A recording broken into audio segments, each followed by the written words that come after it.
Good morning, Raptor freaks. Lexi Outs here. It's Tuesday morning. The Raptors beat the Wizards in their second game against them in a row at Scotiabank Arena. And not only did they beat them, they also set a franchise record for the most rebounds ever by a Toronto Raptors team in the history of the franchise. Also, the 73 rebounds by the Toronto Raptors last night were the most by any NBA team this entire NBA season. No other team this year has gotten 73 rebounds like the Raptors did last night. And also, the Raptors set a record for their franchise for the most offensive rebounds in the history of their franchise, too. So, getting on them boards. Hello. I guess this is what happens sometimes when you start or you play double centers sometimes. Yeah, it's a fantastic night at Scotiabank Arena last night. It was AJ Lawson's night. AJ Lawson, a kid from Brampton, got to have his dreams come true last night as he got his career high in his hometown and from the hometown crowd, and he was feeling it. In some ways, I knew that we weren't going to lose last night for a couple reasons. First of all, I was shocked to see that Jared Rhoden started instead of AJ Lawson. Now, AJ had not shot very well the first two starts he had in the games before.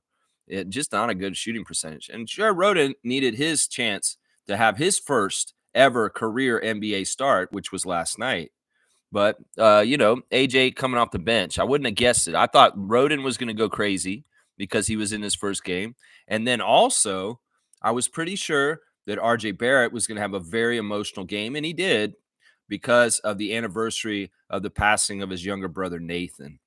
They did a tribute to Nathan Barrett before the game, and RJ got teary-eyed and had to be consoled by Garrett Temple. And both of RJ's parents were there, of course. His mother wearing a shirt, a tribute shirt to Nathan.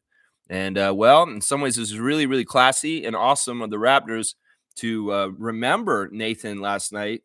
But it's also, fuel for the fire for RJ to want to get out there and compete in his honor.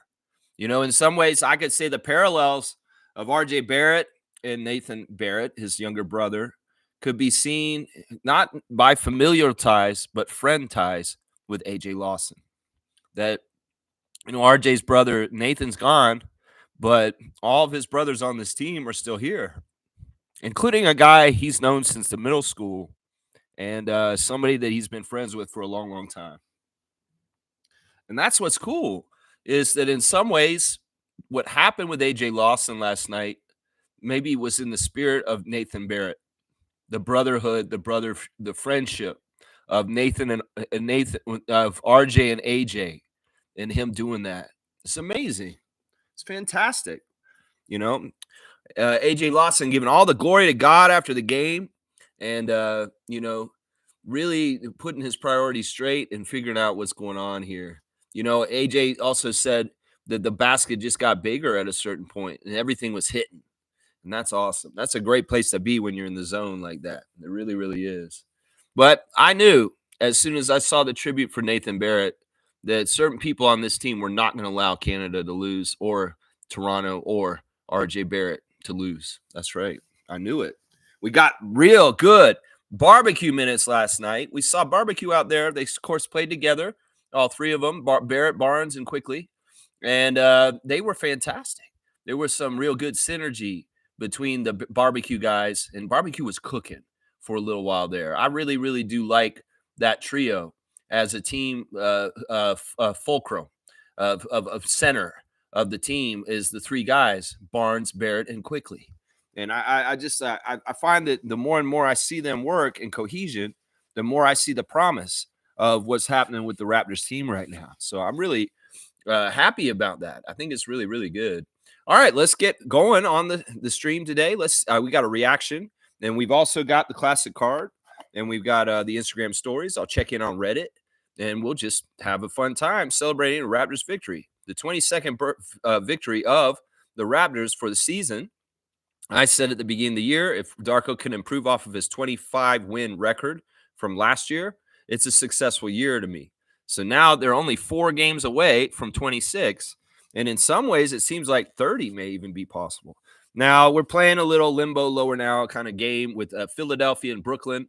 And the crazy thing is, even though we won last night, we managed to keep our exact position in the draft standings in the lower part of the NBA.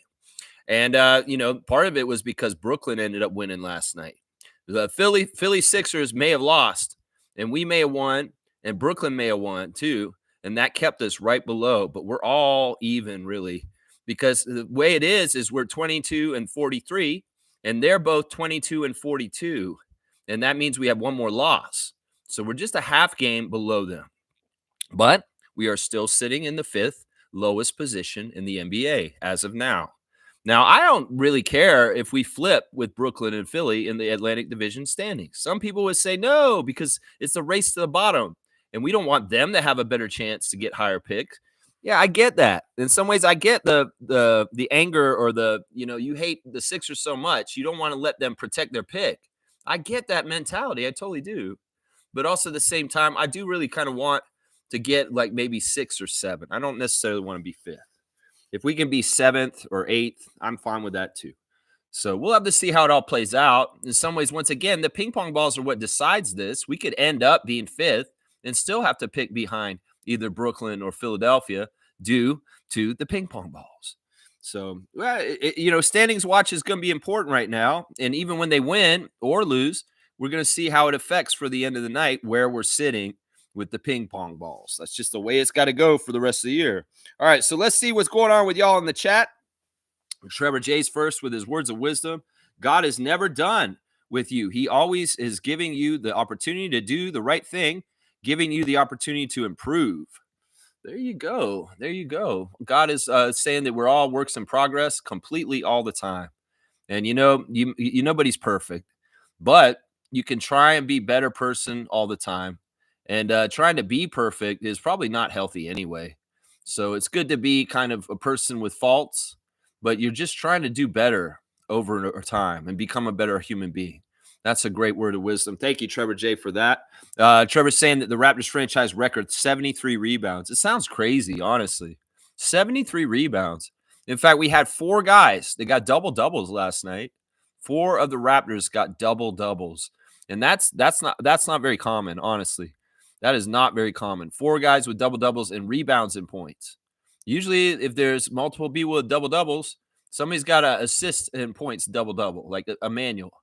But no, 4 guys with double-doubles and rebounds and points. And those 4 were A.J. Lawson, Orlando Robinson, Scotty Barnes, and R.J. Barrett. Between those 4 players, they managed to collect 46 rebounds total. That's right. They got like a whole team's worth of rebounds, just the 4 of those guys in the game last night. It's fantastic, man. Trevor's saying amazing night for AJ, 32 points, 12 rebounds, and Shed with that putback dunk. Didn't know he could get up that high. That was amazing. Technically, Shed has dunked before that dunk in a Lakers game earlier this season, or very beginning of the season. Shed had a accredited dunk then. So it's not technically his first dunk ever in the NBA, but it's definitely his most impressive one so far in the NBA. That was amazing. He channeled Spud Webb on that dunk. That's who I saw when he did that, because he had an uncanny vertical leap that is not right for his body. And then when he did go up and throw it down, it was very much like little Spud is who it looked like. It looked like Jamal Spud Webb is what it looked like to me, man. And it got everybody crazy. I mean, it was such an emphatic dunk. You heard it in the arena. Everybody go, oh! And then you heard the crowd, the team go crazy off the bench, rolling all over the place. And I immediately wanted to watch that replayed at least 3 or 4 times, because I had to see if I actually saw what I actually saw. Because seriously, I was like, play the replay again, please. Play it again. I want to see that again. Yeah, there was a lot of that going on with that. Now, there's a funny story. I'll tell it in a second. But yeah, we'll start doing the stars too. James is here. Raptor Freak James, good morning to you, sir. Always good to see James in the chat with us. Can AJ get a roster spot next year? I think he can provide a spark off the bench if injuries happen.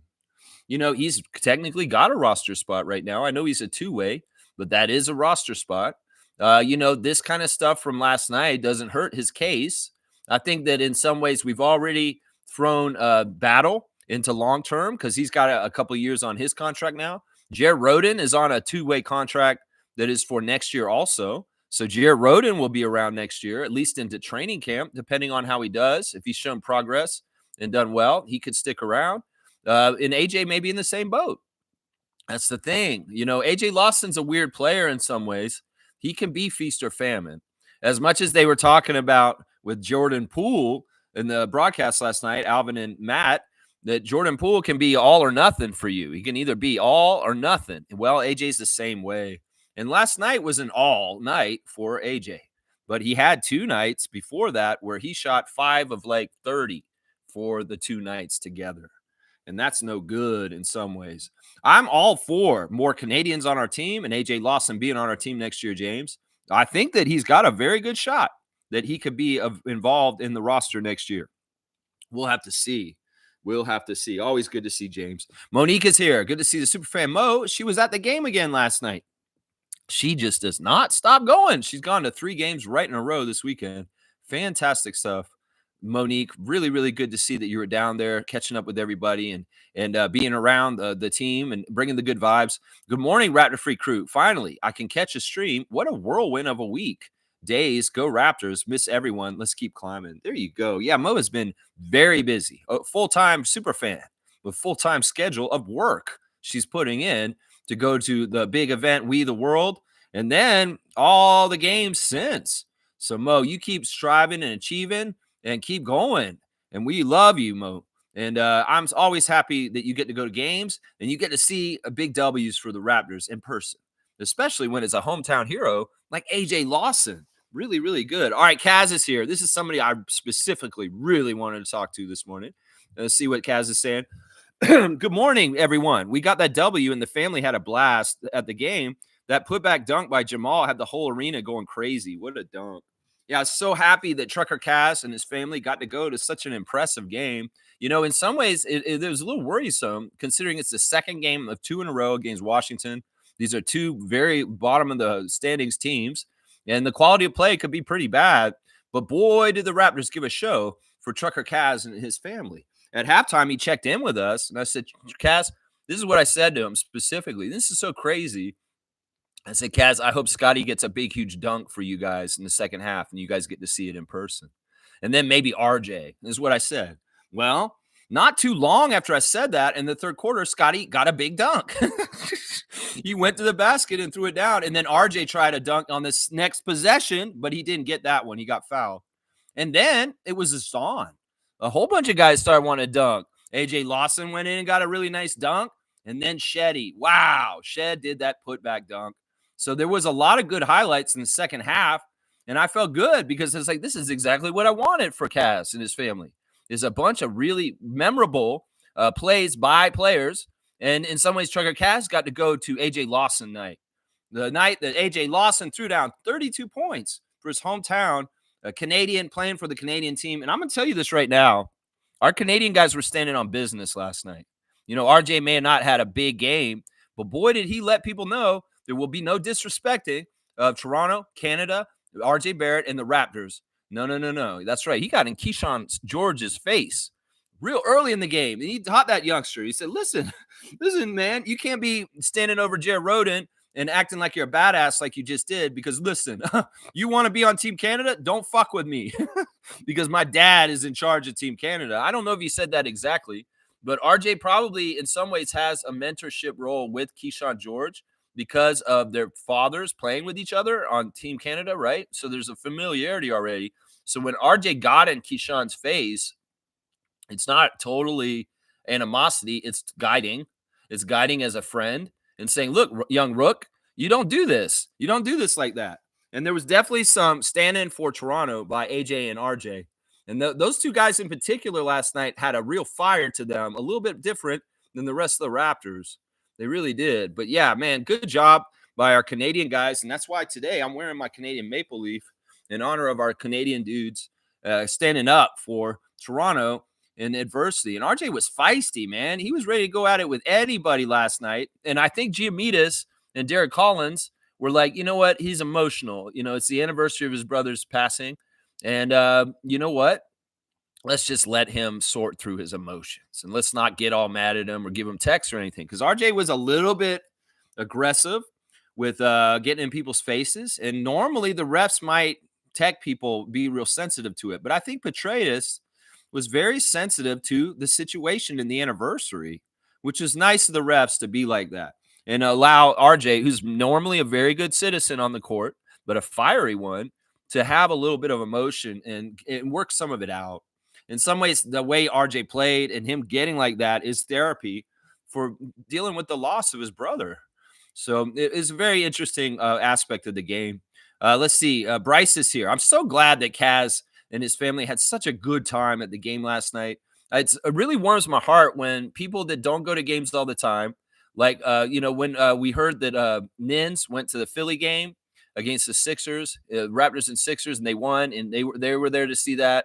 Like when I hear my brother and my nephew and my dad went to the Atlanta game, saw them win. When we hear Trevor Jay's going to games on the road, when people get to go to games that don't always go to games, and they get to go to good ones like Kaz last night, it really warms my heart and it makes me very, very happy.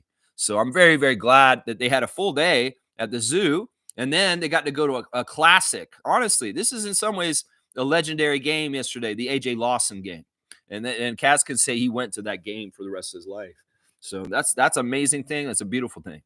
Bryce Lawson is here holding it down in Kentucky for us, stateside. Let's see what Bryce is saying this morning. Good morning, Lex and Raptor Freaks. My cousin, that's not really my cousin, showed out. Pretty awesome game. That's right, Lawsons. Stand up, Lawsons. That's right. Bryce's not cousin, AJ, stood up, and Bryce is having familial pride vicariously through the last name Lawson for AJ last night. I love that, Bryce. I'm going to give 2 dunks. I'm going to give one to Kaz for picking the right game to go to, my guy.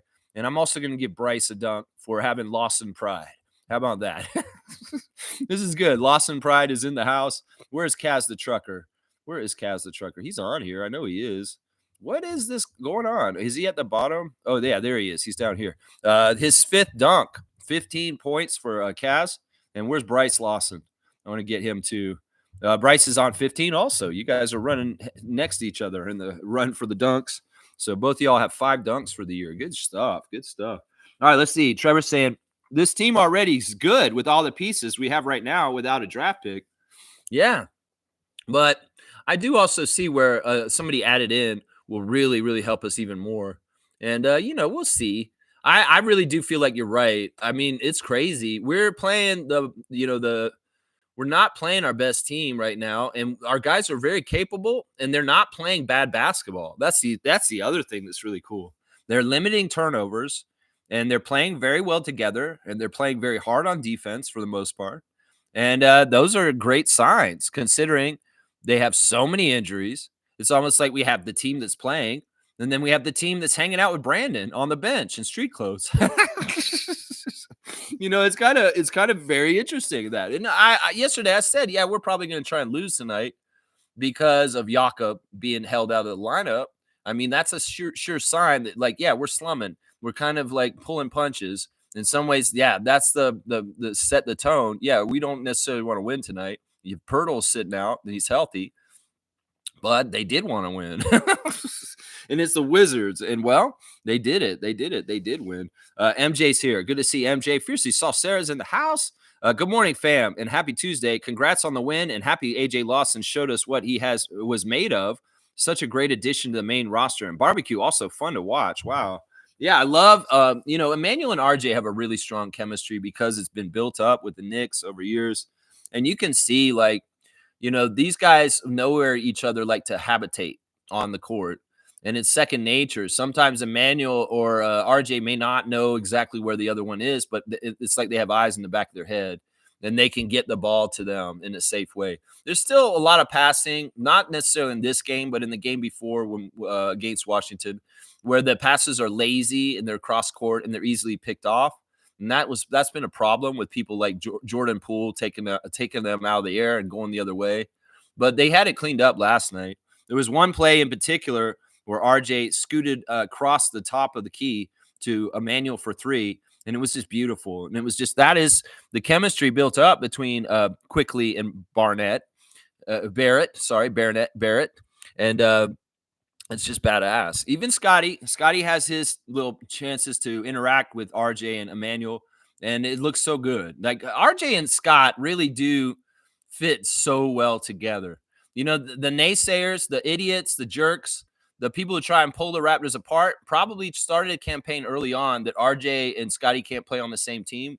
But there's too much proof that shows that that is exactly not true, and they kind of shut up on that. That is a ploy that they'll use. These people that don't want the Raptors to have all these guys all together, they'll start chiming in and saying, well, this person can't play with this person. And right now it's going to center around the question mark of Brandon Ingram and how will he fit into all this. Now, Darko had some very interesting comments before the game in the pre-game interview about Brandon Ingram. And he said basically that he's had very deep conversations with Brandon Ingram about his game, his way that he plays, and how would it fit into Darko's system. And what Brandon, who's a real student of the game and loves the game immensely, is all about this. In fact, they've been talking very philosophically about certain moves in his move set that can be utilized in the very specific swirling, sharing, passing system of Darko's offense. And Brandon is excited. And Darko says that this guy is brilliant. And in some ways, he's very anxious to put him in there and try him out in some of the scenarios they're talking about already. That this is what we would do with this and this and this. And like in this part of the situation, how would you do this?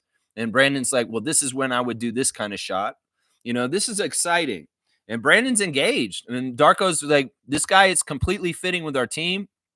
Every single thing we do as a team, he's been involved. And he's also very much in all the meetings and all the different things we're doing voluntarily on some of the stuff. And he's giving advice and talking with the other players on our team constantly. So he's already paying off in some ways around our team right now. Darko just can't stop gushing about Brandon Ingram, y'all. I'm telling you, in the interviews when he gets brought up, he just lights up. He's so happy. And, Darko's actually really been super happy recently. Like he is on cloud nine. Like his energy is so bounding and enthusiastic. And this is a good sign that, he feels like progress and good things are happening with the Raptors, and that his vision and what he's creating as the coach of the Toronto Raptors is coming more and more into fruition and reality of what he may have in theory thought when he got hired as the coach, and he hoped that this could happen and this could happen. I think some of the stuff that he hoped it could happen is real now and is a reality in this league right now. It's an amazing thing. It's so good. So good. I think that we can win next year for sure. And I'm excited when Brandon joins. That's right. Dak Canadian's here. Good to see Dak Canadian. It's been a little bit, my guy. Good to see you here, my dude. The Law showed the Wizards what he's made of. The Law. You can call him the Law. Live audio wrestling. Yeah, you remember that show with Jeff Merrick and all the wrestlers and stuff like that? Yeah, the Law. Live audio wrestling. The Law showed the Wizards what he's made of. Yeah, that was pretty cool, man. We got to think about it. Alex Sarr looked pretty good in the game, but man, our rookies, in some ways, I would say our rookies are better than him in some ways. He's a real prospect, though. He's very long body, and he's dangerous. But man, I love our rookies, man. Jamal Shedd's awesome. Dak Canadian's saying also, it also helped us when they waived that Shed game winner last time we played the Wizards. That did help us because it was another loss. And in some ways, it's a win that was a loss. It's officially a loss. It helps us with the ping pong balls. But we all felt the feelings of winning, even though it was taken away by Josh Tiven. So it's actually really ideal situation that happened. Really ideal. All right. On that note, let's see. I'm going to go ahead and do the first stars of the game. I did 7 stars for this game last night because it was such a feel good win. That's, I do 5 for wins normally, but I feel like this one needed extra stars. So we're going to do 7 stars today. Number 1 star, of course, is AJ Lawson. AJ Lawson got the chain after the game, and he's on cloud 9. Seriously, this is awesome. And we'll have to see how he builds from this. 33 minutes for AJ. He scored 32 points. That's just 1 point less than the minutes he played. 9 of 21, still not the most efficient scorer, but 9 of 21 is better than like 3 of 21. So 9 of 21, we'll take it. The 3-point line is where I'm really happy with him. 7 of 14 from 3. In fact, he broke the record. He's made the most threes as a Canadian on the Raptors in the history of the Raptors last night. 7 for 14. 7 threes. That's the most any Canadian's ever made in a game, guys.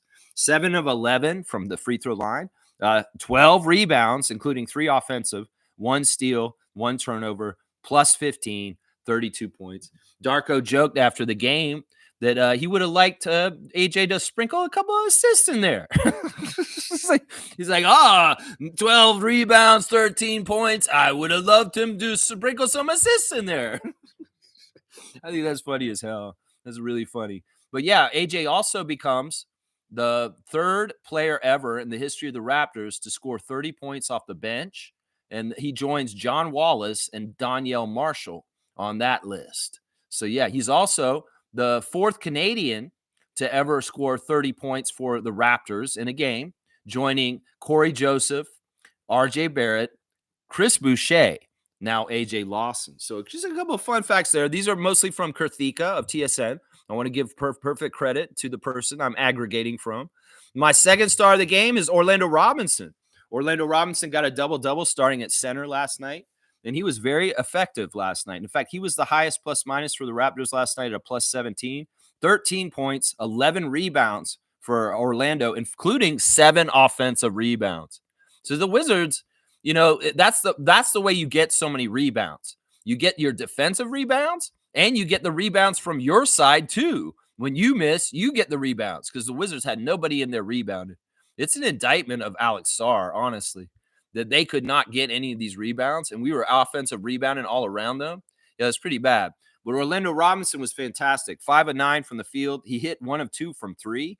He made both his free throws. 4 assists, 1 block, and a turnover also. The highest plus-minus at plus 17. The guy is really playing smarter and smarter to me, honestly. You can see with Castleton kind of in a difference. Castleton's newer and he's blowing assignments here and there, but Robinson was blowing assignments, about a month ago, but now he's really getting it. And Darko said some really nice things about Orlando, saying that he's really serious. He really is a good pro, and that he's really taking his chance with the Raptors very, very seriously, and he's not trying to screw it up. And well, it may get him back here next year. Seriously, I've been very pleased with Orlando's progress. That I feel like he's done a better job recently finishing and really establishing his size and weight around the basket. Because in some ways, we don't want shrinking violets at center. We want guys that are big and strong that take up room and want respect. And that's the thing I like about Orlando. He's really is kind of that guy. He's a little bit scary too physically. People don't want to mess with him. My third star of the game is RJ. RJ stood on business last night. Yeah, he wasn't taking no mess. In some ways, he's like, I'm quick to get in your face. And I'm going to tell you something. The Wizards started their youngest team ever in the history of their franchise last night. Their starting 5 were the youngest ages ever. And in some ways, RJ running around out there with the young Wizards against them, he's kind of like a teacher. Well, he had to teach Keyshawn George a little bit about respect right away in the first quarter. I was like, damn, RJ is fired up. RJ's emotional. RJ's feeling the vibes. In some ways, I was like, RJ may go up for 50 tonight in the name of Nathan. He may do some crazy stuff just because he wants to honor his brother. Well, he didn't do it necessarily himself, but he was a part of the win. And I think that his way of honoring him was standing his ground and being there. In some ways, there's a lot of weird stuff going on with North America right now with Canada and the U.S. And, well, it's nice to see a proud Canadian. In some ways, there's a lot of patriotism being shown in Canada in general. We've had the I Am Canadian commercial from Molson come out of the woodwork, and it's getting played more and more on YouTube all of a sudden. We need this kind of stuff because we need to make a distinction that we are a sovereign nation of our own, and we're proud of being that. And we have no intention to ever want to be a part of the United States. And so this kind of stuff is important. And RJ doing what he does is exactly like that. 27 minutes for RJ, 6 of 18 from the field. I like him to shoot better. 1 of 6 from 3, 1 of 4 from the free throw line. He didn't shoot well at the free throw line again, but he did get a double-double. 4 offensive rebounds, 10 rebounds altogether, 8 assists also. So 2 more assists, you'd have a triple-double, RJ. 2 turnovers, a plus 14 with 14 points. It's not a mega scoring game. I really wanted to give RJ a star for standing his ground, for being a fiery leader, for giving a shit, and just doing what he did. A double-double's not bad either, though. Double-double's not bad. My fourth star of the game is Scotty Barnes. Scotty Barnes is the fourth double-double of the game. Scotty did not score that much either. But in some ways, we saw Scott doing leadership things with his energy and his defense. And at times he took over and did little things offensively that made us more overpowering. Right away at the beginning of the game, Scotty bullied into the lane and made an easy shot because he could. He just did that. He established that we're going to go inside and do whatever we want right away. That's a really good play. Yeah, Scotty looking more like Shaq in different ways that when he does moves. There was a play on Saturday against the Wizards where he did an exact Shaq move where he did a look away and then he came up with two hands and came up over and dunked it on the rim. That was very Shaquille O'Neal-like. Now, Scotty, 26 minutes, 6 of 19 from the field, missed both his threes, 2 of 4 at the free throw line. Matt was talking about how great Scotty's been at the free throw line, and then he missed a couple free throws. Don't talk about free throws, Matt Devlin, please. Just shut up. 4 offensive rebounds for Scott, 13 rebounds altogether, 2 assists, 1 turnover, 14 points, a -2. It's a ho-hum night for Scott, but in some ways, you know what? He was a glue guy. He was a energy setter, and he was a good leader. And he didn't play a super amount of minutes. They didn't need him to, but he was out there at key times. And like I said, the connections that him and Emmanuel and RJ are showing out on the court as they play more and more time together is just looking better and better. It's looking better and better and better. My fifth star of the game in the game last night is Emmanuel Quickly. I'm going to go ahead and give Quick some shine too, even though he had a subpar kind of output for scoring too. I mean, we had 6 guys in double digits, which is good. Emmanuel, 5 of 12 from the field in 28 minutes, 3 of 9 from 3, 2 of 4 from the free throw line, 6 rebounds, 6 assists, 1 turnover, a -2 with 15 points in 28 minutes. He's measured and smart. There's times in the game last night where there was a little bit of stagnation with scoring for the Raptors. And, Emmanuel's the guy who's going to get us out of that hole all of a sudden and make some points. And he's a spark plug too. If he starts getting a couple baskets, gets going, all of a sudden the Raptors can jump out to a lead. So I like what Emmanuel did last night. And like I said, once again, it's the connection of barbecue that I'm really giving these 3 guys, even though they had lowered point outputs. I'm giving them credit for showing connection and leading this team and not necessarily having to be the stars of the game. That's the interesting thing, that they didn't have to be the stars of the game, and they led the team to victory still. So good job, Emmanuel Quickly. I'm proud of you. My last 2 stars of the game. First, we'll go ahead and give a star to Colin Castleton. Colin Castleton off the bench showed a lot more growth in his 3rd game as a Raptor. And, he was 3 for 5 from the field with 7 points, 1 of 2 at the free throw line, 9 rebounds. He could have gotten 1 more rebound. We would have had, and another 3 points. We would have had another guy in a double-double, a 5th player with a double-double. He was close, 9 rebounds, 3 assists, 2 turnovers, a -1. I think that I wanted to give a star to Colin because he just showed a little bit more confidence, even as this game went on.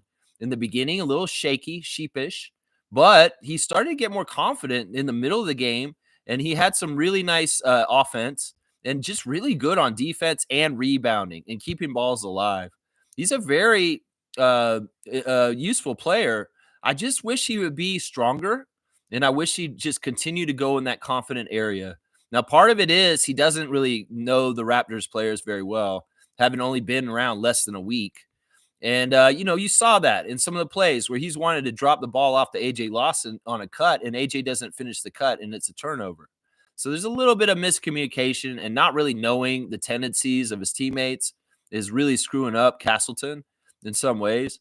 It's the same thing that happened to Robinson when he first showed up. So we'll have to see. I'm on the fence about whether they should give him another 10-day contract, though, guys, because in some ways I could see limits to Castleton's game as long as he's not that strong in his upper body. Because he does get pushed around by the average NBA centers. He'd have to be stronger for him to be more useful. It's a similar problem to Brandon Carlson that I saw at the beginning of the season, where, you got to have strength at the center.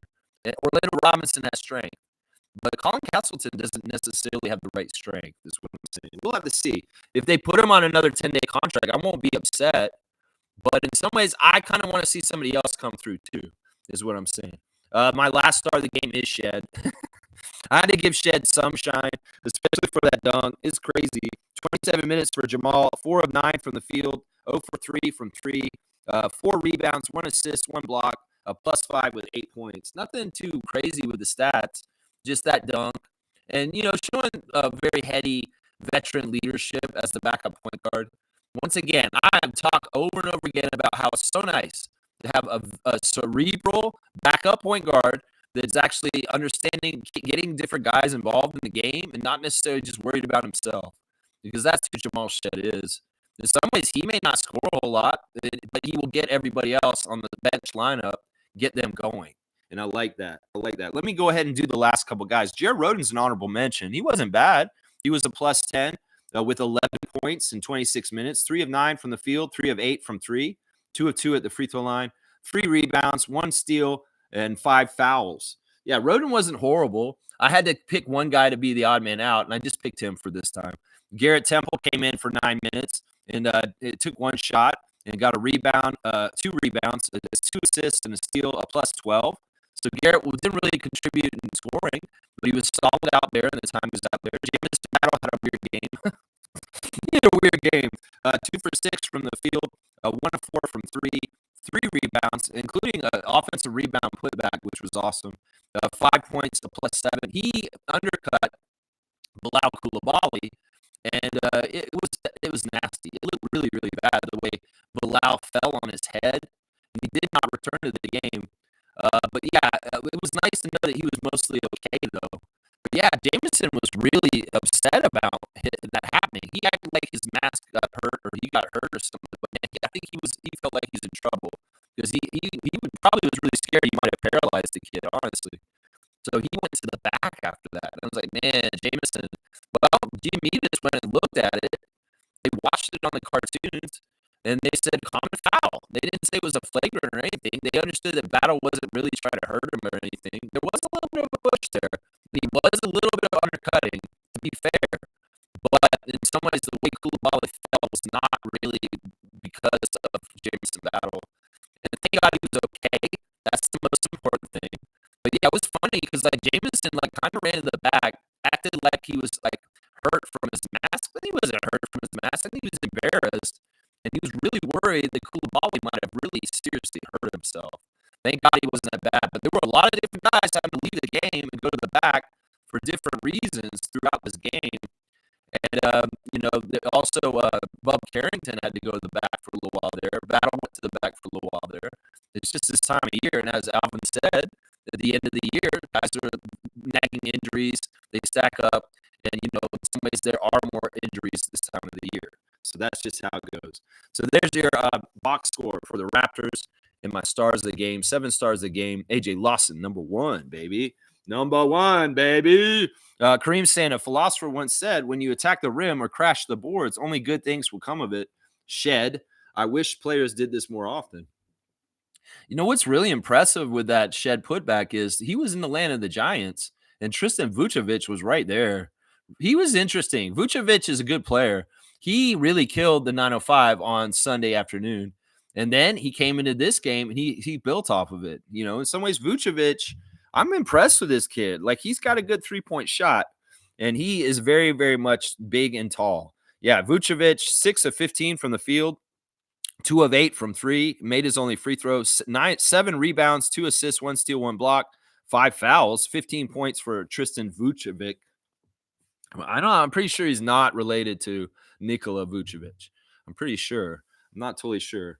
Let's see. Fiercey saying, I heard last 5 minutes of the Wizards broadcast. Noticed how they put a positive spin on how their team is garbage and still show enthusiasm. Very professional. That's good because in some ways they're the guys who are selling the product. And, well, it doesn't serve anything for the team broadcasters to just kind of make fans got turned off or feel bad. That's not going to encourage more people to tune in. So being upbeat and showing this positive side of things is good. In some ways, that's what I want our broadcast to do when we're in the bad places too. Because it's just smart. I mean, what is it? It's a business, right? You want people to buy your NBA product, your team product. Well, why would you sell it as a subpar or something bad? So it just makes sense. So good job, Washington Wizards broadcast. I mean, listen, I will say the Wizards have some interesting young players that have some interesting stuff. Like Keyshawn George was very interesting with some of the shots he was making, hitting threes and some turnaround stuff. He looked a little Kawhi like in some ways, a little bit like Scott in some of the ways he shoots. Bilal Koulibaly is absolutely a fantastic young prospect. But we'll have to see. Right now, Wizards are the worst team in the league. Will they get the number one pick in the draft? Probably not. If Jack Armstrong had his way, they'd never be in the top the draft ever again because they wasted it. That's right. Jack with his rant the other night. So good. Let's see. Fiercey's also saying, I'd say us developing towards the end of games is more efficient as it's during crunch and pressurized times. Our bench will be ready next season. No, this is so valuable. Darko went on about this in the post games recently, saying that the situations that have been developing in Raptors games recently with the closeness and this kind of stuff has been so valuable for development for these young players like Jamal Shed. And he's just very happy that these kind of situations are being available for them to partake in for these young guys in these situations. It really is true, MJ, that this stuff is really going to pay off next year. That they're getting their chances now, and in some ways, it's fun for Scott and RJ and Emmanuel to kind of sit on the bench and watch these young guys close out the game and see it from their perspective, and they enjoy the success of it. Honestly, in some ways, they get a night off. There's like, all right, I get my game, I add to my 65 games played. Scotty thinking about that because that's important for Scott. He needs to play all these games out. And then, I don't have to work so hard. I get to do certain things. I get to play with new teammates like Colin Castleton and Jared Roden and AJ Lawson. And, then I get to sit and then watch and coach from the bench and pal around with everybody. There was some times where you see RJ and Scotty sitting on the bench talking to each other in like deep conversation. I'm telling you, these guys are birds of a feather and they really do have so much in common. And, it's awesome. RJ has a lot of brothers. He has brothers on his team. That's right. Let's see. Fiercey's also saying, wow, Shed, that dunk. How tall is he again? He's like 6'1". He's not that tall. He maybe 6'3" at the most. I know Damon Spida can dunk despite being shorter than the average player. Curry dunked 2 weeks ago, I believe, and he said it would be the last time. Well, this is the crazy thing. Most players that have ever played in the NBA can dunk. Let's just put it that way. Even Muggsy dunked back in the day. Muggsy Bogues, 5'3", the shortest player to ever play in the NBA. He did dunk in some games. It was crazy looking. Yeah. Spud Webb, of course, won the dunk competition at 5'7". Fred dunked once. I saw Fred dunk. And Kyle definitely dunked a few times too. It's always fun when those little guys, the point guards, do get dunks. I don't know. Actually, maybe Fred didn't dunk. Fred might have not dunked, actually. And that's the difference between Shed and Fred, is that Shed is more athletic than Fred VanVleet. And that dunk last night exemplified what I'm talking about right there. I don't think Fred's ever done a putback dunk like that. And I'm trying to think, where has Fred ever dunked? I'm trying to think. I think he has. I'm not totally positive. Somebody wants to research whether Fred VanVleet's ever dunked the basketball in an NBA game. Maybe you could tell me. Kareem saying, I love that most of RJ's assists came from passing the ball to his old St. Marcellinus teammate, AJ. Yeah, I love them talking about the old connections, the old schools, Germantown Academy versus the Halverston School or something like that. Man, that was funny when Alvin started talking about his high school exploits. He gets really mad at Matt for not giving him his 45 career high. It's so funny, like that whole part right there. And I'm like, Alvin, man, you're saying your career high was against a team called the Halverston School? Come on, man. Alvin Williams is so good at this point, man. He's hilarious. He's becoming a real character, a real character. And he's playing with it now. In fact, Alvin's so comfortable now on the broadcast, he can really improvise. Like he's thinking just go on a rant like in the middle of the game about, I tell you, these kids today, I'm going to do my old man rant.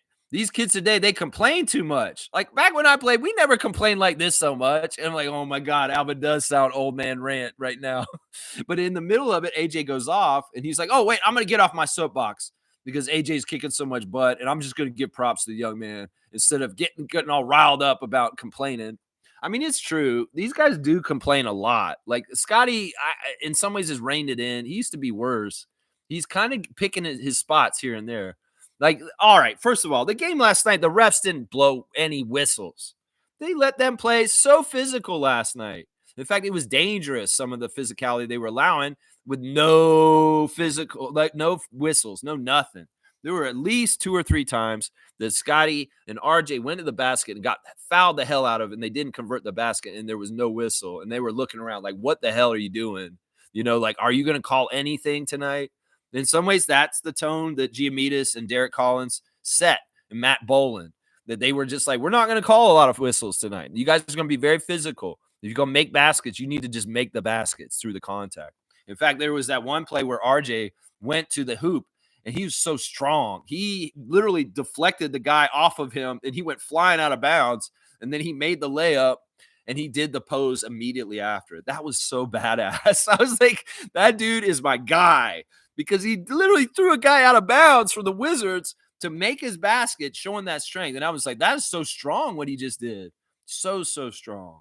Yeah. And even the first basket RJ made that was high off the glass, just really, really clinical, surgical kind of execution of offense, would get into the basket, coming around the guy, faking this way, and then going up over. That's something that RJ's got. He's just like that. He's a scorer, and he will dissect the defense, and he'll figure out how to put that basket in the hoop. In some ways, that's good, because in this NBA, if nobody's going to call any whistles, well, he needs to finish even if people are hanging all over him, no matter what. And I love that play where he knocked that guy off and he went right afterwards like that. That was Canadian pride right there, my guy. That was Canadian pride right there. Yeah, that was so good. All right, let's see what else y'all are saying. Cool Cat's here. Good morning, Raptor Free crew. Happy for our young players refusing to lose. Play hard to promote their career. Front office want to lose. Youngins say, this is my time to show my skills. Losing is not an option. Yeah, that's the push-pull of the whole situation is, well, we're going to bench Jakob for the night, and that's going to be harder for you guys. And we're probably not going to play any of the barbecue in the last 5 minutes. So, well, you're going to figure it out. Darko's like, I like your challenge, Bobby and Masai. All right, we are not trying to win, but I am. You're going to make it really hard for me. You're going to make me tie an arm behind my back and try and win this game by not letting me have barbecue yak. Yeah, I get it. Well, this is the thing. AJ Lawson, Jared Roden, they've been playing in the G League this year. And they, a lot of credit to Andrew Jones in the 905 by Darko after the game, saying that I give a lot of credit to Andrew Jones for AJ Lawson's big night tonight, because he got them in the right place with our system and being able to implement them right away and fit and not have a whole long, period of getting adjusted to being around our team, because they do things a certain way in 905, similar to the Raptors. Now, that's the thing, man. These guys are not messing with their lives, their livelihood, and their ability to get in the NBA. They don't want to mess with that. So Jared Roden and AJ Lawson and Robinson, Castleton, these guys are wanting to make the NBA regular full time. And so they got to take these auditions and go with it. And that's part of it right there. That's part of it right there. There is a little bit of a conflict of interest. And well, the conflict of interest, the one out was the individual player, the people on the team that want to stick around and they want to look good to the front office. So there you go. Nako saying Bub looked like he was trying to start something. Yeah, there was at one point they were going to break and he was like, slap me. He's telling RJ to slap him. Why don't you just slap me? And RJ's not buying it. He's like in his face all grub. He's like, yeah, you want to do this? I'll smack the shit out of you is probably what he said to him. And Bub's like, why don't you just slap me? It's just so stupid. It's funny, man, because in some ways RJ may only be 24, but man, with all these guys and how many years he has in the NBA, he's a vet compared to these kids. And they kind of have to listen to him because he's bona fide. He's been in this league for a while and he's done a lot of good things in the NBA, and they ain't done jack shit. So yeah, in some ways that's the whole hierarchy of things. Justin Champagny, fun to watch last night, also getting extended minutes for the Wizards. And he's really filled out too, man. It's interesting to see Justin's body at this point and how he plays. He's not on the G League team very much anymore. He did not play for them on Sunday. And so he's more main Wizards at this point. Of course, the friendship between Justin and Scotty is still there. And they got to play against each other a bit last night, which was fun. Let me go see it. Champagny's box score last night. He had 24 minutes, 3 of 9 from the field, missed both his threes. He got 4 offensive rebounds, 9 altogether, 2 assists, 2 steals, 2 blocks, 2 turnovers, 2 fouls, a lot of twos. Minus 13 with 6 points for Justin in that game last night. In fact, there were a few guys that played for the Wizards that played for the Capital City Go-Go on Sunday afternoon, including AJ Johnson, JT Thor, and Tristan Vucevic. So, yeah, Jordan Poole was off last night. He didn't play as well as he did on Saturday, and that was helpful. We don't need Jordan Poole going off for 30 points, and he only had 16. Keyshawn George was very good, though. Like I said, he had 5 blocks, y'all. That's kind of crazy that Keyshawn George had that many. And, of course, the injuries to Coulibaly and Carrington very much helped the Raptors in this situation last night with this game. Yeah, Corey Kispert off the bench. I got 80% on my starters prediction test because I missed that they would start Jared. Which one did I mess up on? I missed that they'd start Jared Rhoden over AJ Lawson. So I missed that one. And then I missed that they started Carrington over Kispert. I was saying they'd play Corey Kispert in the starting lineup, but instead they put Bub Carrington in the starting lineup. So I got 80% on my starters quiz for yesterday. Who's going to start for the game, I predict. And, I got 2 wrong. 2 wrong. Kareem's saying every game that goes by, our golden pipeline appreciates in value. By this time next year, we will have an overload in abundance of talent. It's being managed very, very well. When you don't have selfishness, when you don't have guys that are kind of worried about, it's there on the down low. It's a little bit there on the down low. These guys are celebrating each other's successes, but also in the same time, some of those guys sitting on the bench and not being able to play right now, they may get a little worried. It's like AJ Lawson, Jared Rhoden coming, Jacoby and Grady may be like, yikes. There's a little bit of that naturally, maybe a little insecurity from seeing other people be successful on your team. But I think overall, the Raptors really do root for each other, and they're ecstatic about this. In fact, let's go look at it real quick on Instagram, because that's where they show their appreciation for each other quite often. Arish Shamshay has got the Shed put back dunk. We'll just have to see how many of the Raptors put the Shed dunk on there, because honestly, that should be in the top 10 of the NBA highlights for tonight. They should have NBA highlights from last night. Jamal Shed gets the putback against the Wizards. Maybe that'd be number 1. I hope that Shed gets number 1 highlight. He could very well. That was a very impressive dunk. There's the career high by 32 points by AJ Lawson. Of course, Shamshay has been there with AJ in the 905, watching all the games and seeing AJ's journey this year. This is so good for the young Cameroonian to see. This is how it goes. This is the progression. Ulrich, you are on 905 primarily right now, but you see how AJ busted out and had a big game on there. That's the path, my guy. And you're going to figure that out when you get healthy. And next year, I bet you next year, you're going to have a similar kind of year that AJ Lawson had this year. And you're going to bust out and make it to the big squad soon. I'm telling you, on a big level. You're already there. You're a part of it. But, hey, look at who's on Arish Shamshay's Instagram stories. A young man from Duke celebrating that Duke has won the ACC championship or something. And, his name is Malak. So I don't know if this means anything to y'all, but Shamshay's got Common Malak on his Instagram stories right now. I love to see that. I'm just saying. Eugenio Maroy, not a hater. He's loving the 32 points by his teammate from 905, AJ Lawson.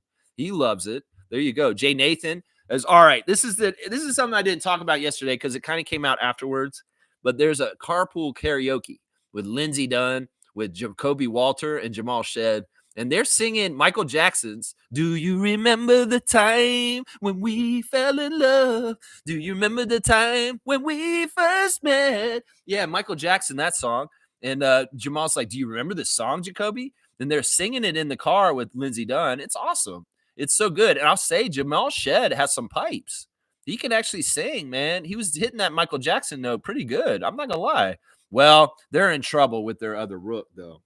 Jonathan Mobo saw the clip and he says minus 1,000 for both of y'all.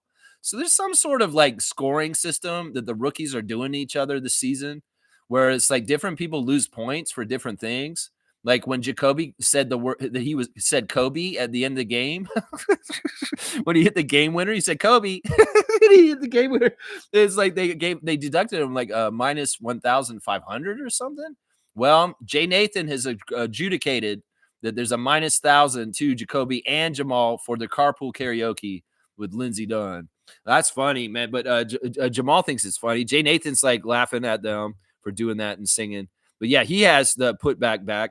Yeah, there you go. This is what does he say at the top there? He's got the Jamal putback dunk. Jay Nathan. It says Aerial Wizard Silver. Aerial Wizard Silver. What does that mean, man? You guys got some crazy stuff. And he's also putting on blast AJ Lawson for his 32 points. Love to see that. RJ Barrett's got the shed dunk, first of all, on his. Then he's got the chain around AJ's neck. Of course, he won the chain last night after the game in the locker room. AJ deserving. There's AJ's stat line. And then, there's the play that RJ came down the lane and he hit the guy off and then posed. That was such a badass play, RJ. You're a badass, man. Matt Devlin's got the shed putback dunk on his Instagram stories. AJ Lawson's got his line up, and he's celebrating from last night. There's a picture of him after the big three-point shot. And there's his career high there. AJ Lawson with the chain. Perfect. Raptors 905 had a March break camp with Coach Andrew Jones. And then, well, they're celebrating AJ with the chain also because he's one of them. 905 celebrating the W with AJ Lawson. Jamal Shed is got the picture. He's got the carpool karaoke. And he's saying very good vibes with Lindsey Dunn in the car singing Michael Jackson. And then he's saying congratulations to Quantis White. Welcome to Louisiana. He's very happy for his friend. And now he's got Jay Nathan giving him minus 1,000 to both of them for singing Michael Jackson, Remember the Time. I don't know why. That should be plus 1,000, Jonathan, not minus 1,000. That should be plus 1,000. These guys are adding to the Raptors culture. I'm sorry. And Jamal's got his own dunk there. Really massive putback slam, Jamal. That was badass. I mean, between that and the game winner the other night that wasn't the game winner, you are having a really good little stretch here. I'm telling you, Jared Rhoden getting his first start ever in the NBA. Really awesome to see the first start for the kid coming out. And of course, unfortunately, he came out and in the first 2 minutes, he was overzealous, overplaying and getting fouls and kind of, he had right off the bat, Jared Rhoden forced a turnover and gave us the ball after the jump ball. And that was awesome. And he was really aggressive, but he had to turn it down. And Darko had to take him out 2 minutes in the game because he was too revved up. But he calmed down and he contributed later in good ways. He's celebrating AJ Lawson's 32 points. See, it's not even about starting. AJ didn't start this game and he got the 32 off the bench and Rhoden started instead. So there you go, Rhoden. You could do it next time. Maybe you don't start next game, but you come off the bench and get 30. That could be possible. Scotty Barnes has got the Jamal Shed big putback dunk on his Instagram. This is like 5 guys who have posted this now, at least 5 or 6. They did go crazy on the bench. The reaction of the players on the bench was hilarious after Jamal's dunk. Really, really good stuff. They all wanted to run out on the court. And Darko said that they ran him over a little bit when they were celebrating these dunks last night. Yeah, and he's also got the RJ make with the pose. That is such a tough play right there, man. The Wizards flying out of bounds, and RJ's got the bicep up. Scotty loves that. Emmanuel Quickly on his Instagram stories has the Jamal putback dunk, of course, on there. And Wubbs has got the karaoke, the carpool karaoke on his Instagram. And he got his hair done, braided up new yesterday. So he's showing the work of the hairstylist. And then he's got the Jay Nathan minus 1,000 points deduction on there. I'm telling you, Mobo, you got to give them plus 1,000 for having the balls to sing Michael Jackson in public. I'm telling you, that's not easy. Do you remember the time when we fell in love? Yeah, it's so good, man. And Wubbs has got, you got that with Jamal Shed's putback dunk. Once again, is very consistent. Everybody's put it there. Charles Oakley has reposted Raptor Kitchen with him and the Raptor braising some meat and shooting t-shirt cannons off in the house. Yeah, crazy stuff. I'm just glad we're not doing this at my house, was what Oakley said. Hilarious. Y'all need to see that. It's so dumb, Charles Oakley and the Raptor. Yeah, there's a Raptors official with all kinds of cool highlights from the game last night. Nice win by the Raptors. I love that stuff. Let's see. Looks like Norman Powell celebrating UCLA women's. basketball. They won their single season program wins record. Really interesting. And there's Understand the Grind Gear. There's Jack. He's at the Convenience U Car Wax Show. So if you want to see Jack, he's down in a car wax show or something. Lindsey Dunn with she was appearing on the Raptors show yesterday, so you need to check that out. Kelly Olynyk shows this. There's this crazy ass alley oop that Alvarado did to Trey Murphy, where he did a little turnaround dunk in the air. It's really impressive, and you can see Kelly Olynyk's face as it happens, as it develops, like going, "Oh my god, yeah, that's a really crazy play." And then there's Slim Duck with Fiery. Man, I know Chris is in a weird place, and I know people are probably like, "Why the hell isn't he playing?" You know, Garrett came out and actually got to play as the 10th guy, and Chris was the 11th guy who didn't play again. I don't know what's going on with this. This happened last year, remember? And we all said he wouldn't be back last year. Well, he was back. We're going to have to see how this all goes with Chris. I want Chris to be Udonis Haslam for the Raptors, but we don't know if that's what the Raptors want. That's the thing. Toronto Tempo had a SMCC breakfast forum with Teresa Resch, Whitney Bell, and the rest, some of the CEO, and also Monica Wright Rogers, all involved at Real Sports. That's March the 26th at 8 a.m. They're going to have a breakfast. So maybe you can come down there and see the Dream Team talk for Toronto Tempo. And then Siakam, he's got more PS43 stuff going on, helping the education, giving back. That's what he's all about. And that's our guy, Siakam. Yeah, Shed's Dunk is very popular on Instagram right now. Very, very popular. Very popular. That's right. Let's see. Cool Cat is saying, my condolences to RJ regarding Nathan Barrett and how we honored him. Emotional and heart wrenching at the same time. Proud of RJ. You know, they wouldn't do this unless the Barrett family wanted them to. And in some ways, you know, it's the kind of thing where, you know, Masai was probably very sensitive to this, being very close with the Barrett family. That, you know, you guys, if you want, we can honor him and talk about him. And it's very healing. It's very, very good. And of course, you know, like I said, RJ's mom was in the crowd with a shirt memorializing Nathan, and it's just it's a beautiful thing. In some ways, you don't want to let go of somebody when they pass. You want to keep their memory alive, and it's really sweet of the Raptors to allow for this at the game last night. And you know, it probably meant a whole lot to the whole entire Barrett family. And some people may be private and they don't want to put it on blast or have that out there and kind of just they want to do their things just on their own. But I think in this case, because it was so public last year, and you know, RJ Rowan Barrett Sr. is a public figure also. That's another part of it. That you know they want to do this. They don't want to let go of the memory of Nathan. And it was nice of Matt to bring up that Nathan did actually get to fly a plane before he died, which is really, really awesome. Kaz is saying, thanks, Lex. It was a great family trip. Appreciate you and the Rapper Freak crew. That's awesome, man. That's awesome. I'm glad you guys went to the game. I don't know how many games you've been to, Trucker Kaz, but man, that was a good one to go to last night. That was definitely a good one to go to, even though it's Wizards and Raptors second game, and everybody would be like, "What? That's a G League game." No, it isn't. We saw better than G League talent doing stuff out there that was at a high level last night. Tristan Trey's laughing. I love to see Tristan Trey in the house. Raptor Freak Tristan Trey. He's my guy. That's right. Cream Sand and fuck Buck Carrington. Buck Carrington. Fuck Buck Carrington. I hate him. This is Dynasty, right? The Carringtons. Fuck Buck Carrington. He bought my oil rig and he ripped me off on the money. A Dynasty. Watch with Joan Collins and what's her name?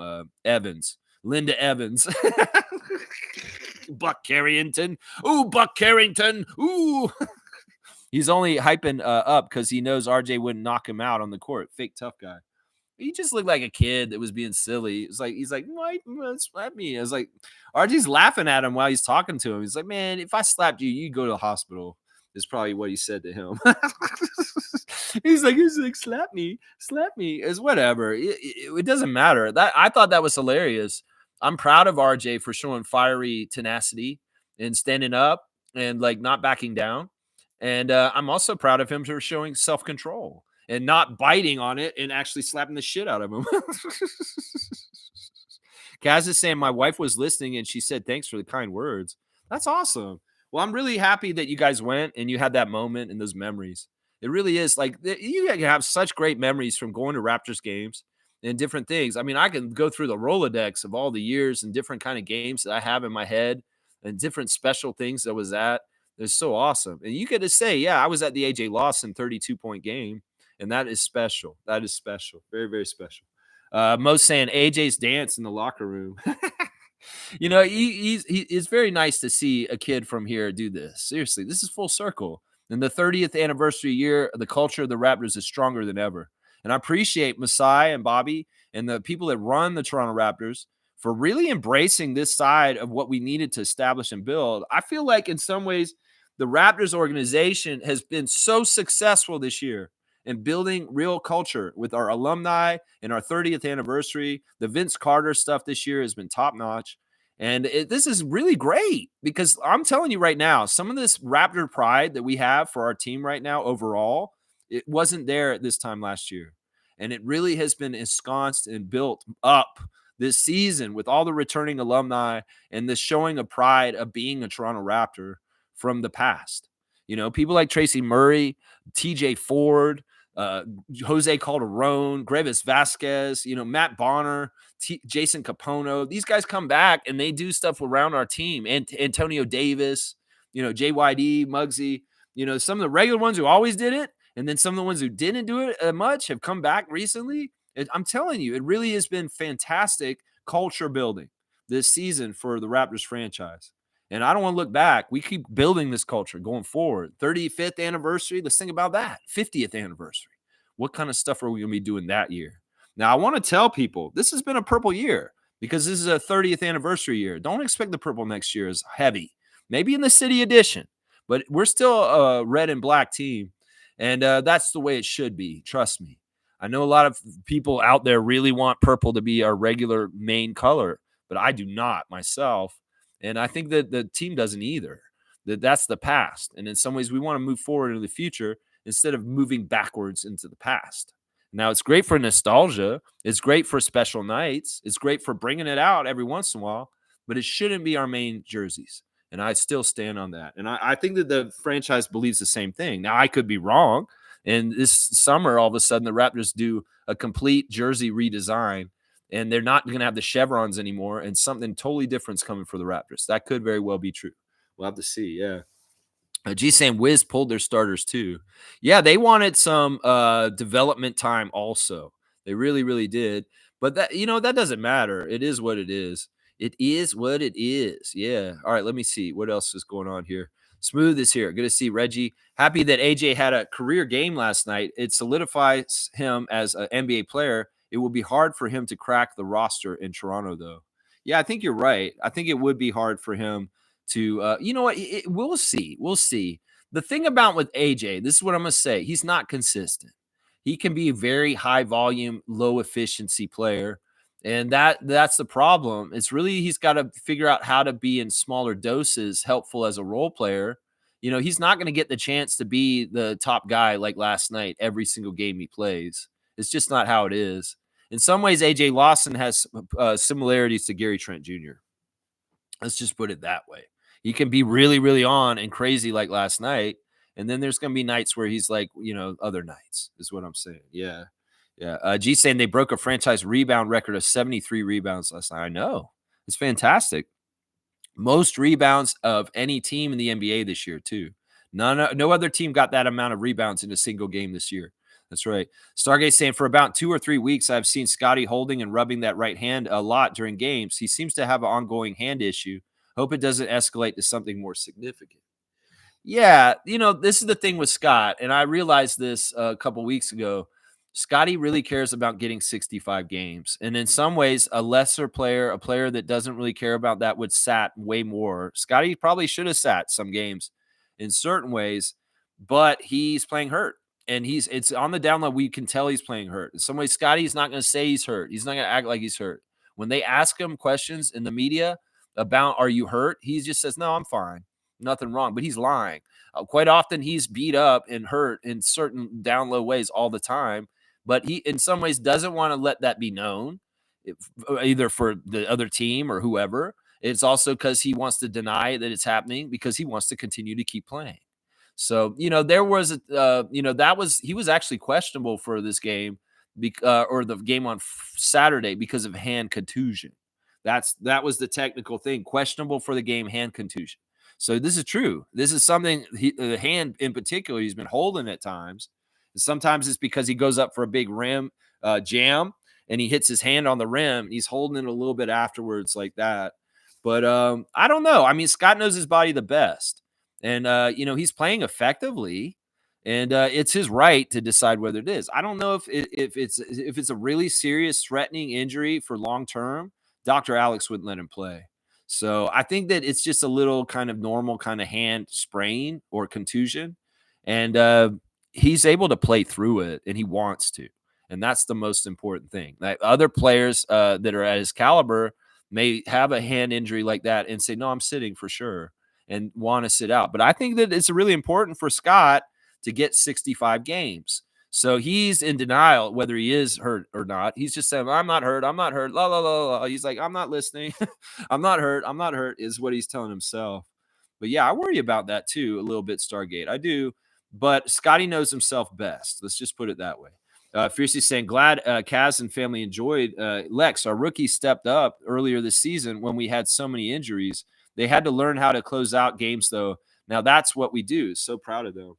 Yeah, I mean, I think that we're very smart with our draft last year, and we added players that are talented and NBA level players, but also they came in prepackaged to be able to play at a high level because they stayed in school longer. They're older, they're more mature, and also they're fundamentally play the game correctly. There's young players on the Wizards that are good and talented, but they don't necessarily play the game correctly, like fundamentally. Now, the youngest rookie that we have playing for us on the main level a lot is Jacoby, and Jacoby is 19 years old. But the thing about Jacoby is that he is so fundamentally smart and good with the way he plays. He's disciplined. So he's not the normal 19-year-old. And then you look at Battle and Mobo and Shed, and those guys played a lot of college, and they're kind of a little bit more polished. That's part of the reason why they're able to contribute so well this year. And it's true. This later in the season, the late game stuff that they didn't necessarily get to do at the beginning of the season is fantastic. It's absolutely fantastic. I'm very proud of our rookie class also, including Ulrich Shamshe. That's right. Fiercely saying, I just hate when the subs are obvious toward the end of games. Subtle subs would do it in achieving the development exercise. Well, I'm not upset about this because in some ways, this is a crazy thing.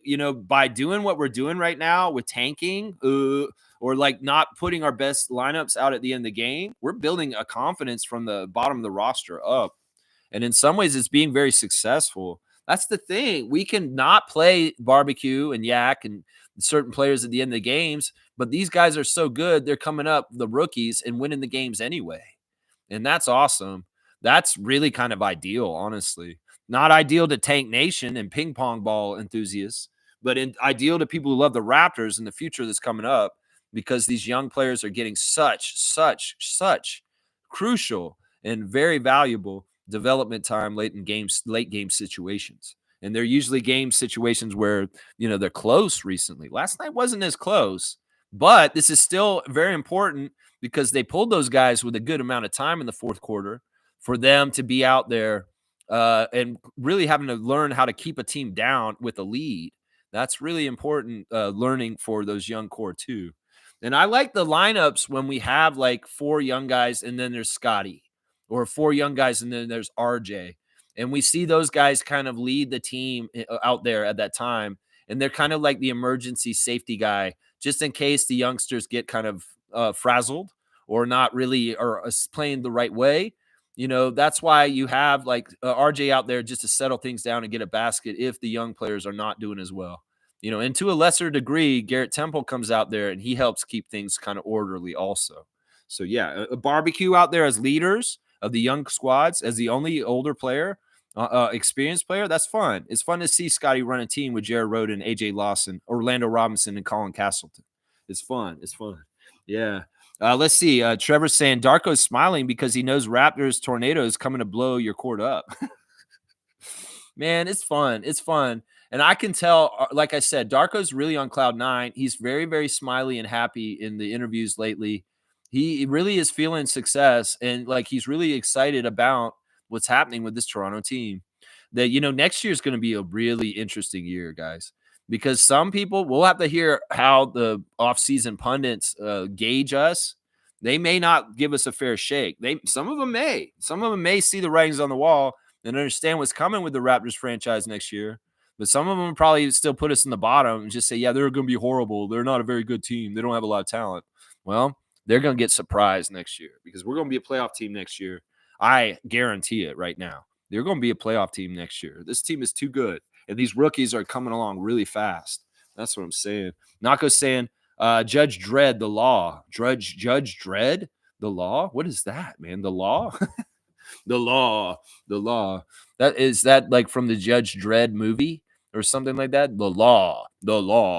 Smooth saying that interested to see how Toronto handles the Philly matchup. Sixers media openly talking about tanking and rooting for Toronto wins. Yes. It's like, what do? You want to beat Nick, your predecessor, Darko. Yeah, you do. In some ways, I would love to sweep the Sixers this year. That would be fun to be able to say the Raptors swept the Philadelphia 76ers for the season series. We already got 2 of the games. There's 2 more to go. We're up 2-0 against Philadelphia for the year already. We win the game tomorrow. We win the season series. That's what I'm saying. What do you want more? Do you really care about protecting the pick for the Sixers? Maybe we're that spiteful. We're like, nah, we can't win because then they'll have a better chance to keep their pick and not lose it. It's tough, man. It's tough. Well, you don't know what's going to happen. I mean, I called yesterday. We're going to try and tank and lose. Well, AJ Lawson had other plans. So we'll have to see. There may be something like Scott is like, I want to beat Nick no matter what because I really want to beat my former coach. You know what I'm saying? That could be part of it that happens tomorrow. We'll have to see. In some ways, that's part of the fun is it could be really like people think, well, the Raptors are just trying to lose. That is not true. After last night, you saw what happened last night. It's not that they're just trying to lose. They could be managing it and trying to stay right around Brooklyn and Philly in the standings. We'll see. Either way, people that hate us are going to say whatever we do is a failure. Even if we could do everything perfectly right, they'll still spin it as a failure. So I'm ready for that too. And I'm not going to listen to them because I know we're on a path where we're going to win either way. That's right. Monique is saying the fact that we can still make the play and pretty cool, right? Yeah, I don't know if that's what we should do though. I know that you and I have both been let's go for the play-in, but it's like 5 games. It's a little far. And it's a little bit of a stretch. And at this point, I may be in the crowd that's saying play-in for what? Playing for what? I think that if we kind of just do the surfboard of kind of like wins and losses in the last few games of the season, and I don't think we should all out try and get the plan. If we were, Jakob would have played last night. Let's just put it that way. We won anyway, but I'm just saying the signs are there that we do not value going to the play-in, Monique. And I think that I'm not keeping that dream alive for myself. I don't think it's realistic at this point because in some ways, these guys are really going to balance winning and losing. I think there's going to be like a win, a loss kind of stuff going on with the Raptors, even though our schedule's so easy. So it may not be. I mean, if we tried to win out and we won every game, sure, we'd make the play-in. Sure, we would. But I don't think that's what they're trying to do. I really don't. Let's see. Smooth saying Bulls keep winning, though. It seems like they want that playing spot. See, there you go. Reggie's got it right there. And catching up with them, 5 games is a lot to catch up. And considering we have less than 20 games left, I mean, we could do it. I'm not saying we couldn't, but I don't think the Raptors are trying to do it. That's what I'm saying. Smooth saying Charlotte and Brooklyn also won their games last night. That's right. Brooklyn winning was a big thing. In fact, in some ways, once again, it's like the Raptors are watching the schedule in the other games, and particularly Brooklyn and Philly. And, well, they saw Brooklyn win. And they're like, okay, we can get away with beating the Wizards tonight because they won already. If we had lost, I mean, if we had won, if they had lost and we had won and Philly lost also, we would have been like above Brooklyn.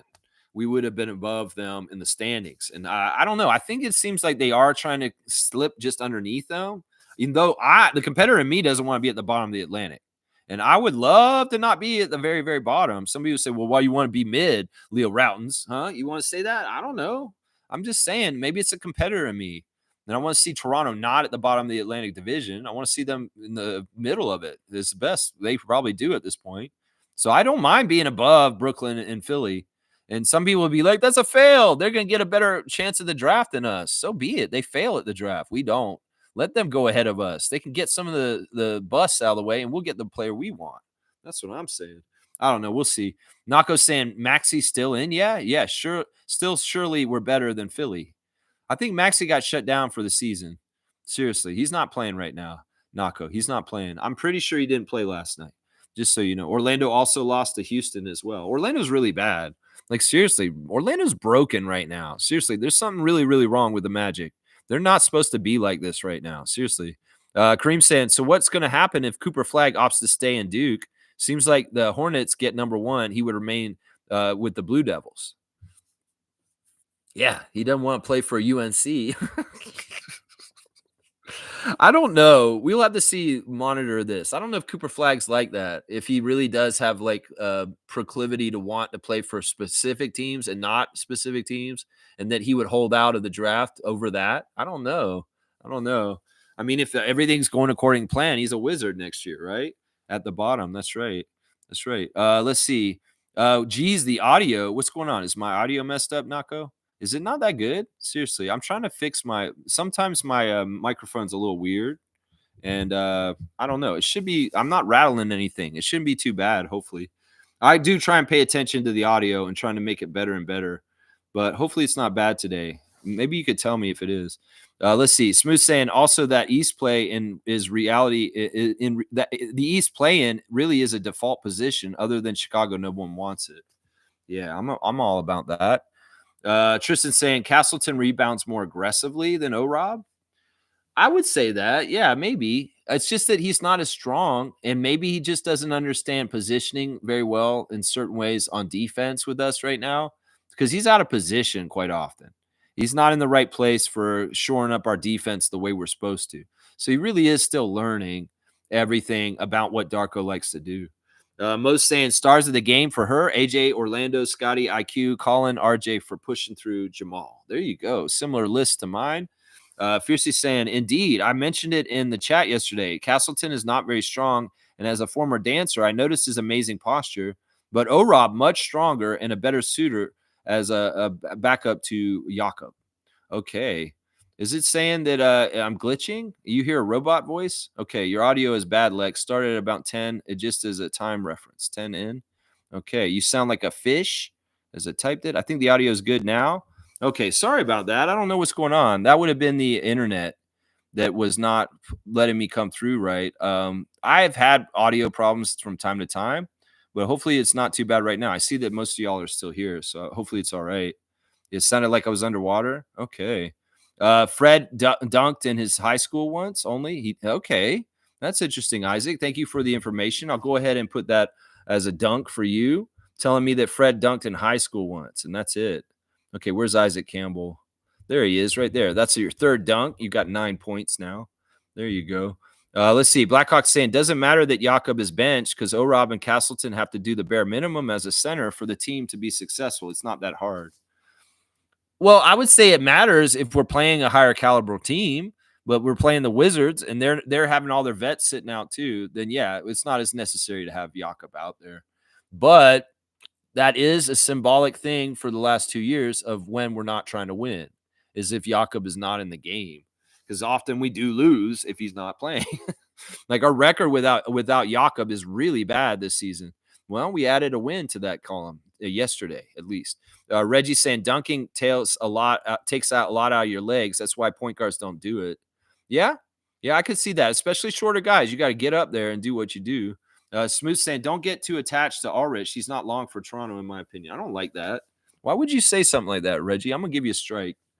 Why would you say that? Masai has brought him here. I get what you may be overtones about clutch or something like that, but he's very happy. It seems like he's really enjoying being in Toronto with the guys that he's here with. He has become bonded with the Raptors team. So I don't know. We'll have to see. I mean, he is under rookie contracts with us. So unless they try and steal him from us, like Koloko or something like that, I don't see this right now. At least not anytime soon. If Shamshe's going to leave Toronto, maybe in like 4 years or something like that, he's got to stay here and get developed first. But hopefully he won't want to. There's a lot of things that could happen. I don't like this comment by you. honestly. Let's see. Most saying, so after meeting Arslan, Jamil, and Matt Gray, most of them are following me. Did y'all see the recap of We the World on MLSC Foundation? I made it in. Well, Mo, since the event last Wednesday, I've noticed that you've been on the Raptors official admin with Terrence Ross in the picture. And also Jamal McGlure reposted you. And there's a couple other people that have been reposting you with them on their accounts all over the place. Yeah, you're getting good promotion. And that's cool to see you meeting a couple of the 905 coaches after the game. Mischief saying, I think the Raptors want a guy that's ranked number 7 through number 24 in Tankathon 2025 NBA draft because they know they can land their guy at the number 7 pick or higher. Yeah, so right now we're at 5th. And if we like kind of move a little bit up or down, we're not really going to get to 4th. We're not going to get to 4th. We're in 5th. We could go from 5th to 8th or something like that. I really think that's the range where it's realistic where the Raptors will fall into is either 5, 6, 7, or 8. And that's where now, if there's some disastrous stuff where teams jump up with the ping pong balls from below us and we get bumped down a little further, well, think about it this way. We're going to stay in the top 10, even if we get bumped down twice. So I'm just saying, as long as it's between 5 and 10, I'm happy. That's all I care about. Some people really want a top 5 pick, but I think that's not a good idea. It really isn't. And in some ways. All right, most saying W stream, W vibes. Go Raptors for life. Keep at it always, Lex. Raptor Free Crew strong forever. Just help me limit the comments. I appreciate that, Mo. I really do. And the Blackhawks saying Asa Newell. That's who he wants to draft. Okay. Fiercey's got Mo on blast. Mo run things. That's right. She'd run things down at the arena. That's right. Kareem saying that picture of Ulrich and Malak is crazy. Common looks like 4 inches taller and a year younger. There you go. BWB buddies. All right. Let me do the next thing. I want to do the box score for a sec. I haven't looked at the team stats like very closely at times because they were very interesting last night. The Raptors did not shoot well last night, guys, but we managed to get 4 more field goal attempts, 39.5% from the field, but they shot worse. Both teams got 16 threes. And on the download, that was a fantastic thing by the Raptors, making so many threes. And it was like people like Roden and Lawson that really, really helped add to that. 16 out of 49 for them at the 3-point line. The free throws were a little bit of a problem for the Raptors last night. They only shot 59% at free throw line, and that's too bad. But they did get almost twice the amount of free throw attempts as the other team. So Petraeus and those guys were actually looking out for the Raptors at times. In fact, Derek Collins, thank you for holding on to the ball at one point instead of letting Keyshawn George inbound the ball because Darko wanted to call a challenge on the play. Now, granted, they called the challenge and we lost it still, and they did get the ball back. But I like that Darren Collins did not give the ball to the Wizards to inbound it quickly and allowed Darko a chance to call that timeout then. He very much was the only one because they were trying to grab it and get the ball back in. And honestly, from the replay, it did look like the ball was off of Keyshawn and not RJ, but it did end up being off of RJ. And it was not a successful challenge.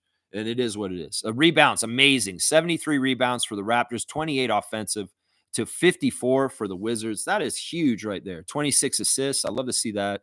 Also, the Raptors limited their turnovers, only 9 turnovers for the night. Wizards only had 8. 12 blocks for the Wizards, though. They had a lot of blocks in this game. Fast break points, 26-15 for the Raptors. And points in the paint, 54-44 for the Raptors also. So team stats were looking pretty good right there. I like that. Kenrick's here. Good to see Kenrick, Chronic Art James. He's a tattoo artist here in the Toronto area. If you need any ink on you or you just want some art done, you can commission Kenrick, Chronic Art James, to do artwork for you. You just find him on social media. He's on Facebook. And you can book an appointment today to get your latest tattoo. There you go. He's saying we haven't had 2 decent centers since Serge and Mark, and we haven't had 2 decent point guards since Kyle and Fred. The record showed what that was like. We are lucky to have multiple position players. I like that. I like that. Yeah, they were likening to Alvin and Matt were likening the Shed and Quickly combo. First of all, Alvin brought up the Sixers combo of Iverson and Snow, which is fair, honestly. Emmanuel Quickly is a bit more like Iverson, and Snow is a little bit like Shed, a very defensive kind of thing. I thought that comparison was very fair by A-Dub. And then Matt Devlin was saying, well, what about Kyle and Fred? which is awesome. The Raptor pride there. And he's right too, in some ways. Although, I don't know. Yeah, I guess Shed and Fred, very similar. And then Kyle, like Emmanuel, because of the transition threes, as Matt Devlin put it. That was pretty cool to see. I like the big center look with Rob and Castleton out there together. And because of the health of our guys, more wing players are out, like Oshai and Grady and Jacoby. That we have three centers healthy. It's just one of them was on rest, so there was been a lot of two center lineups in the last two games against the Wizards for the Raptors, and that's been fun to see. Kenrick, hasn't it been fun to see two centers out there? I've enjoyed it. I really have. All right, Trevor wants that classic card. And Mo's saying taking a break after yesterday's game. So back in the Facebook chat. There you go. I love that you're back. So yeah, you're not going to the Philly game tomorrow, and then they go on the West Coast road trip. They'll be in Utah on Friday night, and we'll be used to like 10 o'clock starts coming up for a little while because they got to go out on the West Coast swing one more time. All right, let's do the classic card, guys. We're at an hour and a half. We've had really good stream times lately. I've been very happy with the stream times. Oh, well, this just fits. This is just perfect. I don't even understand. This is so weird. Classic card box. How do you know? How do you know? You just know. Here you go. I don't want to give it too close. I'll bring it up slowly. Whoever can get it from far away, you get it. Full name, answer, please. Do not half-ass it. This is just timely. It just makes sense that this is the card of today after last night's game. And if you can tell me the why, the connection, well, you'll know exactly why. You'll know exactly why.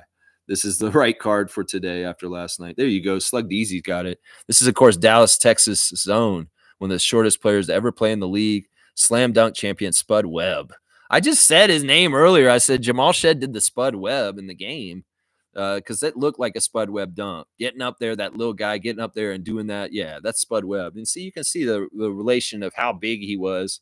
That's James Edwards, Buddha of the Bad Boy Pistons he's standing next to. 5'7" Spud Webb. So Slug Easy, you're getting the card of the day. It's going to be 100 points for you for former dunk champion from Dallas, Texas, Atlanta Hawks, Spud Webb. Yeah, I love Spud, man. Spud was an awesome player. He's one of my favorite players when he was around. He's just so fun to watch because he's such a little guy. They call him Tater Tot. That's right. There you go, Spud Webb. There you go. All right, so Slug Easy's got it today on the classic card today. Let's see. Slug got Spud. There you go. Perfect. Let me write it in real quick. And I'll do a rundown and we'll get out of here. Okay, 100 points for Slug Easy on the Spud Webb card. That's fun, man. That's craziest name in NBA history. Yeah, his real name's Anthony. His name's Anthony Webb. But yeah, most saying my cutoff are working for y'all, Lex. I think that, it's a couple of things. The cutoff does help for sure. I think I'm just tightening up. In some ways, I think it's also you guys are helping me by limiting your comments, by like you asking too. But also at the same time, I'm kind of like trying to, if I do this over and over again every day for like years, you'd think I'd get better. So I am trying to consciously get my time down. I don't know if I'll ever get it to under an hour, but if it's between an hour and 2 hours, I'm happy. That's where I want it to be. All right, let's do the rundown and get out of here, guys. My stars of the game for the game last night for the Raptors win over the Wizards: AJ Lawson, Orlando Robinson, RJ Barrett, Scotty Barnes, Emmanuel Quickly, Colin Castleton, and Jamal Shed. And Shed, thanks for the memories, man. That was so awesome. Let's check in on Blue Skies real quick and see if anybody's written anything here. There's a guy here, Michael Grange has reposted this guy, Tommy Beer, saying that Quentin Grimes is kind of the man. He is him for Philadelphia right now, just so y'all know. Scotty, you might have to remind Quentin Grimes who he is on Wednesday night. But yeah, Quentin, over the last 6 games for the Sixers, has been averaging about 26 points, 5 rebounds, 5 assists, 2 steals, and shooting 55% from the floor, 41% from 3. So we're going to really have to key on Quentin Grimes, who is kind of the man for the Sixers right now. We're going to have to look out for that. Yeah, let's see. Blake Murphy is saying on Blue Skies just an hour ago, I don't think we need to memorialize the anniversary of COVID like it's an NBA championship. I think that's right, too. I think that's very, very right. I like that. Let's see what Raptors Reddit is saying. Let's see if they're out of pocket right now. Hopefully they're on point and they're not being silly right now. They're really into Jamal Shed's putback dunk, obviously. That makes sense. And now this is funny. They're calling it an old-fashioned Mexican standoff, and they've got a picture of Dwight Michael Scott and it's actually Andy from The Office, and they're all holding guns against each other. Michael Scott is the Raptors, and Dwight is Brooklyn, and Philly is Ed Helms, which is kind of funny. So it's like kind of like the Spider-Man thing where the three of us all have kind of the same record, and we're all kind of in the same position, and we're all kind of maybe have the same goals right now between the Nets, the Raptors, and the Sixers. So pretty interesting. There's Lawson with the Chain on Reddit, and uh, yeah, that's I think that's about enough from Raptors Reddit. Happy birthday to former Toronto Raptor and former NBA dunk champion Fred Jones. Fred Jones's birthday is today, and he is 46 years old today. So happy birthday, Fred Jones, former Indiana Pacer and former Toronto Raptor. He was a dunk champion for another team, not for our team. Y'all get your fantasy team set up and get going. This is like the last 2 weeks of the season. You got to play now, or you're not going to be playing in the playoffs. That's it. That's all. That's all you got left. That's right. That's right. Let's see. Trevor's saying I'm watching Long Island Nets and Knicks G League game. You're watching that right now? Yikes. Yikes. And Fiercey's got You Is Not Him classic. Yeah, we'll have to see. It's kind of funny that Nick has Quentin Grimes on his team, and he's his best player right now. And he, of course, was there when Scotty got in his face and told him he is not him. So we'll have to see. Scotty will be playing against the Sixers. And I don't know. Scotty has a few grudges against the Sixers. Sure. First team he ever played in the playoffs. They stepped on his ankle.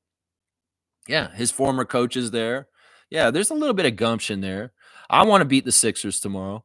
I don't want to lose to them. So that's where I'm going to be at with that. That's right. That's right. Most saying congratulations to Raptor on 1,300 games. I know we talked about this weekend. I was saying, Raptor, I'm coming for you because I'm at 1,275 streams in a row.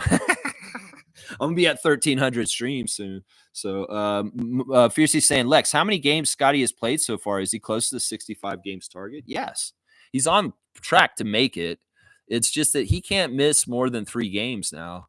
I think he's allowed to miss 3 games still. When he wants to get them banked in, and then he might sit the last 3 games of the season.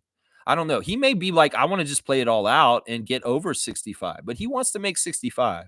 And he's okay. He could miss a couple games still and still make it.